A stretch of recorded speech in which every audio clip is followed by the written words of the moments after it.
Why you're touching her? Stop touching her! Don't touch her, please. A recent video that has gone viral on the internet features a heated verbal altercation between a Chinese man and a British pianist. You cannot say like this way. You cannot say like this way. You cannot say like this way. Who are you? Who are you? Why you say like this way? Who are you? The situation escalates as a Chinese woman joins in, emotionally charged and speaking rudely. This commotion originated from an incident involving Brendan Kavanagh, a renowned British pianist known for his impromptu performances and live streaming the genuine reactions of his audience. Kavanagh, who has a following of over 2 million on YouTube, was performing in a public space and streaming live. Initially mistaking a group of Asians as Japanese, he amiably invited them to dance along but received no response. A Chinese woman later approached him, indicating their discomfort with being filmed. Kavanagh, realizing they were Chinese, expressed confusion about their objection to being filmed in a public place. Further interactions ensued with a Chinese couple, demanding Kavanagh to stop recording and delete the footage, citing violation of their portrait rights. Kavanagh, asserting there is freedom in the UK, refused their demand. He argued that if they preferred not to be filmed, they could simply leave. Noticing the common elements of red attire and small red flags among these Chinese individuals, Kavanagh curiously inquired if their demands were linked to the Chinese Communist Party. This query provoked an angry response from the Chinese man, leading to the awkward scene at the beginning of the video. Despite attempts at mediation by bystanders, the Chinese woman, who is extremely nationalistic, retorted rudely. Throughout the exchange, they repeatedly interrupted and irrationally accused Kavanagh of racism. The upload of this video on YouTube sparked global debates, with the arrogant behavior of the Chinese nationalists drawing widespread criticism. There is a misconception about the legalities of portrait rights in the UK among those unfamiliar with British laws. UK laws in relation to street photography are relatively relaxed compared to other countries. It allows for public photography, including children, police, and close-ups for speech or artistic purposes without the need for the subject's consent. Portrait rights are only relevant in the context of commercial activities. As for live streaming on social media, it falls into a gray area and is considered under the category of speech/art until a judicial ruling is made. In other words, Kavanagh's view that this is the UK and that the demands of the Chinese nationalists are unreasonable. The filming is completely allowed under the UK law and is customary practice in the country. In the UK, unless the police have a warrant or reasonable suspicion of terrorism, they cannot search or delete content from phones or cameras. Thus, in public spaces, one can only politely request the deletion of footage. Compliance is discretionary. Therefore, the Chinese nationalists' unreasonable demands were ignored, and the UK police simply conveyed their requests without taking any further action. Ultimately, they did not require Kavanagh to delete the footage or refrain from uploading it to social media. In addition, while the Chinese nationalists appeared fluent in English, their lack of understanding of British culture hindered smooth communication. This became evident when Kavanagh, expressing his confusion with "we are not allowed," raised a serious question. In the UK, anything not expressly forbidden by law is permissible. However, the nationalists failed to grasp this, insisting on their inconvenience of being filmed. If they found it inconvenient, they could have simply moved away from the camera's range. The question arises, who granted them the authority to dictate what others should or shouldn't do in a foreign land? Presumably, they might be defaulting to the principles of the Chinese Communist Party. Moreover, the female nationalist claiming British nationality displayed a lack of logic, as being a UK citizen, and in the UK, she should adhere to UK laws, not those of China. Additionally, a male nationalist's comment about "that's just the relationship between you and us" left Kavanagh bewildered, wondering, what relationship? Kavanagh thought he meant relationship on a personal level. Overall, the cultural divide and differing mindsets led to a full communication breakdown.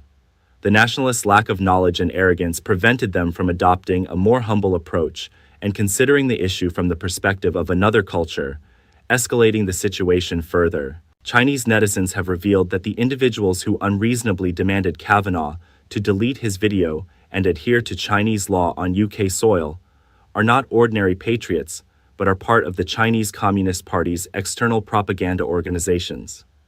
The woman wearing a hat is known to frequently host various events at the Chinese embassy in the UK.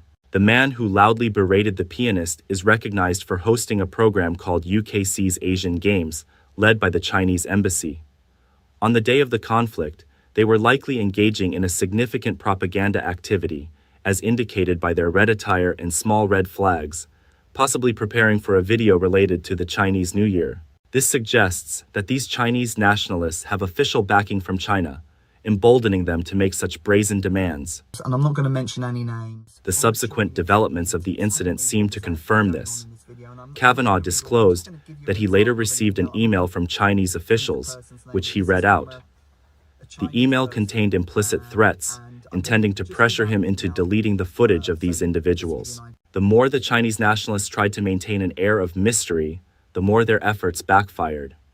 Keen netizens uncovered details about one of the female nationalists in the video, revealing her profession, history in the UK, and even a British boyfriend. This appears to be a case of offshore patriotism, where on one hand, they enjoy the education and affluent lifestyle of Western civilization, while on the other hand, they stand with China in the face of Western criticism. This phenomenon is not uncommon in China. From high-ranking CCP officials to the privileged class and numerous domestic social media bloggers, many exhibit a dichotomy between their public and private personas, treating patriotism and party loyalty as a business. There's a widely known, ironically intended saying in China, criticizing America is work, living in America is life. This implies a clear understanding that their criticism of the West is merely a job or performance that brings significant benefits.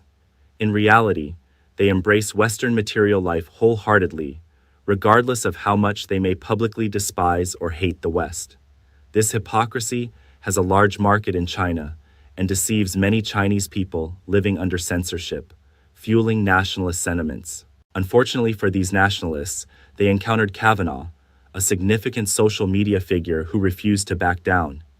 He appeared on talk shows and even gave interviews to Fox about the incident, transforming what was initially a minor affair into a global fiasco, causing embarrassment to Chinese nationalists once again on the world stage. Is it reasonable to expect British people to adhere to what they consider Chinese law while in the UK? This display of ignorance, impoliteness, and unreasonable behavior mirrors the usual attitude of Chinese officials in international contexts. The aggressive and belligerent rhetoric of China's Ministry of Foreign Affairs, known as wolf warrior diplomacy, is well recognized globally. The ministry, acting more like a defense ministry, has been noted for exhibiting an overly assertive demeanor in global press conferences. This approach often results in double standards and illogical arguments, coupled with a deviation from customary diplomatic decorum. China Central Television's news broadcasts often resemble a street quarrel, characterized by ignorance and vulgarity. Such official propaganda has cultivated a sense of supreme self-importance among the Chinese nationalists, or otherwise known as Little Pinks. Another issue with Chinese nationalists is their fragility and hypersensitivity. Their extreme self-esteem is actually a cover for deep-seated inferiority. When Kavanagh simply gestured towards a small red flag, it triggered an overreaction.